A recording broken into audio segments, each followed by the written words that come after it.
Welcome to the Tech Egg. Don't get scrambled. Enjoy the video. You're starting fast? Open Outlook. Live. And click Create Free Account right now. Use your Gmail credentials if you prefer to link or pick a unique Outlook address. This saves confusion when forwarding. Once you enter a desired name, create a strong password and fill in recovery info, phone, and alternate email. Make sure to accept Microsoft's terms and solve the CAPTCHA. These steps protect your access. After submission, Outlook creates the account and offers immediate settings to import or connect Gmail. Continue by syncing your Gmail into Outlook. Go to Settings, then Mail and Sync Email, and choose Google. You'll be redirected to a Google sign-in page. Enter your Gmail and complete two-step verification if enabled.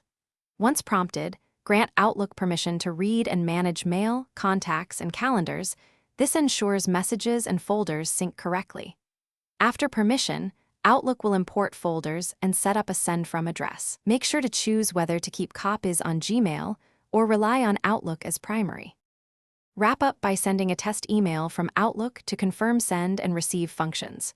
Once done, customize folder rules and signature so Gmail messages appear where you expect.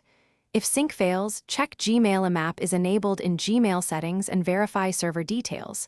IMAP, Gmail, COM and SMTP, Gmail, COM with correct ports and SSL.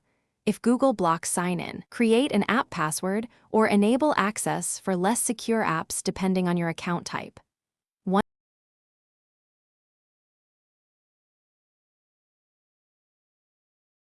Thanks for watching. Consider subscribing if I helped unscramble your problems.